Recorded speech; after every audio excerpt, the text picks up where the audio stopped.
volverse pues bastante tóxico para México en función pues de las ya muchas desavenencias que está teniendo con Estados Unidos al tema de la energía, al tema de los biotecnológicos, al tema laboral. Ahora pues está en ciernes una nueva pues controversia, tiene que ver con la famosa vaquita marina.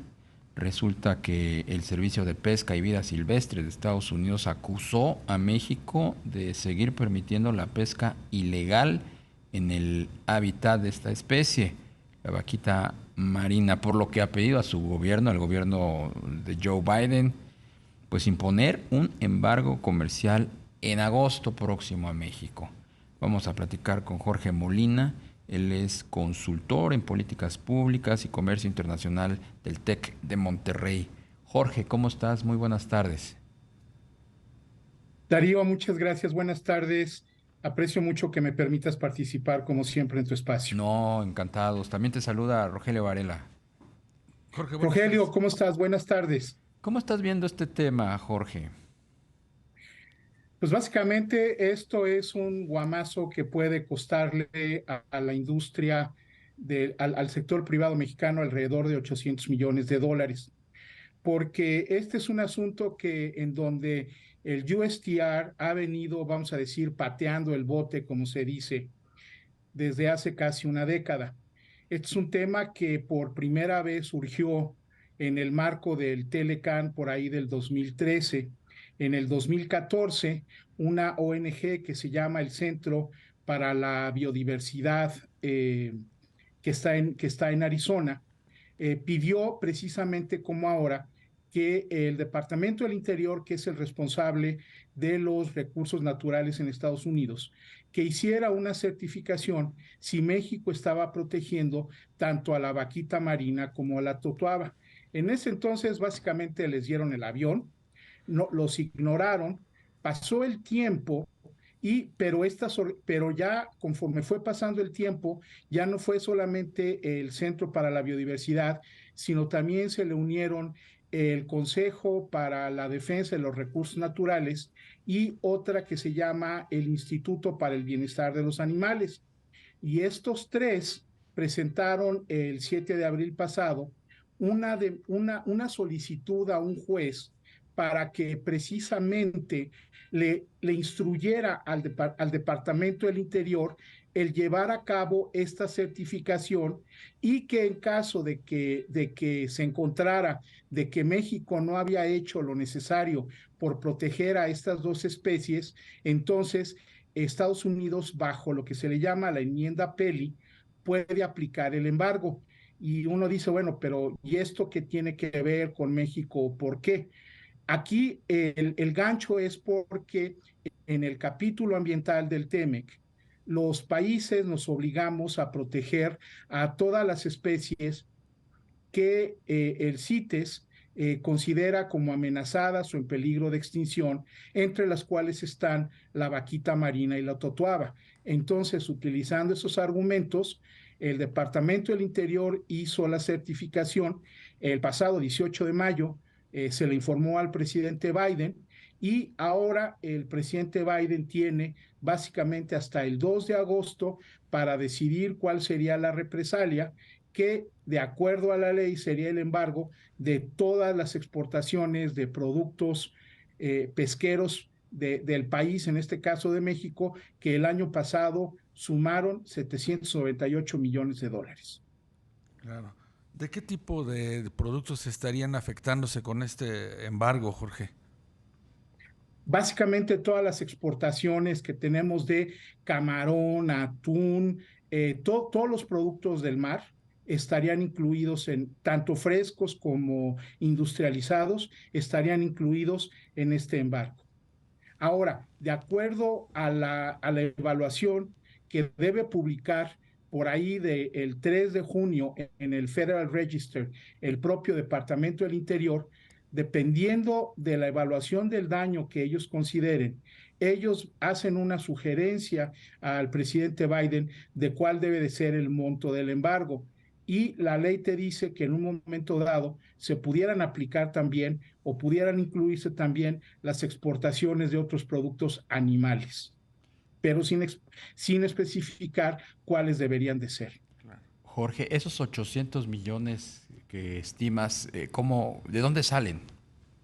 De las propias cifras que genera el sistema de información de Estados Unidos, de las importaciones que realizaron de México el año pasado. Jorge, a propósito de lo que tú mencionas, que es muy interesante lo de evaluar el daño, ¿qué se ha podido, digamos, que investigar en estos 10 años que nos mencionas en torno a la vaquita marina? Ahora sí que todo depende a quién le preguntes, porque en realidad es un tema que más que nadie lo ha estado viendo las ONGs de Estados Unidos.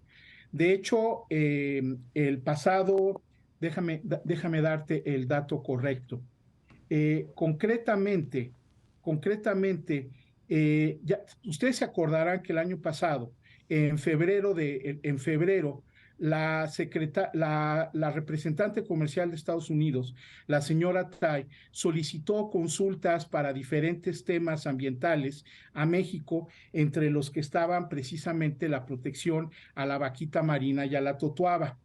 Las consultas terminaron el 26 de abril y después de ello no hubo ninguna referencia adicional de que si se iba a recurrir a un panel o no. Lo que pasó entonces fue que la Comisión Ambiental, que precisamente funciona de acuerdo al capítulo ambiental del TEMEC, el capítulo 24, sugirió el realizar un estudio con todas las medidas que se habían realizado en favor de la vaquita. Este estudio resultó ser, vamos a decirlo, bastante débil. Y entonces estas ONGs llevaron el tema también ante el CITES y le dijeron, pues México no ha hecho nada. Entonces aquí es en donde el CITES le pide a México que le presentara en noviembre del 2022, que dado de que no había una evidencia concreta que respaldara lo que se había hecho con respecto a la protección de la vaquita marina y de la totuaba, que entonces preparara un plan de acción que debía presentar en febrero. El plan no se presentó a tiempo. Okay. Y entonces aquí es cuando en marzo de este año también el CITES emitió una decisión en donde les dice al resto de los países que no se podía comerciar con México ninguna de las especies que estaban amparadas por la convención, por la convención del CITES. Eventualmente México presentó una segunda versión, se le hicieron ajustes y finalmente a principios de abril fue aceptado este plan. Entonces eso lleva a que el CITES a mediados de abril retirara esta suspensión de comercio, que realmente no fue algo que haya generado problemas o que le haya generado un daño comercial a nuestro país. Básicamente sirvió para poner en evidencia el problema. Entonces ya con esos antecedentes, y que el USTR no había puesto atención, porque la verdad es que los temas ambientales al USTR se le han hecho, como dicen, se le hacen bolas el engrudo. Entonces, aquí las tres ONGs fue que decidieron ir directamente a un juez para que entonces, invocando la enmienda Peli, se pudiera hacer la determinación de que si México estaba protegiendo o no tanto a la totuaba como a la vaquita marina. Pues qué caso este. Jorge Molina, consultor en políticas públicas y comercio internacional del TEC de Monterrey. Muchísimas gracias por habernos permitido platicar contigo. Al contrario, Darío, ahora sí que solamente hay que esperar a ver cómo sale la publicación de esta certificación, y pues a ver cuál es entonces el resultado final de este posible embargo. Estaremos pendientes. Muchísimas gracias. Que tengas buena tarde. Al contrario, muchas gracias por la entrevista.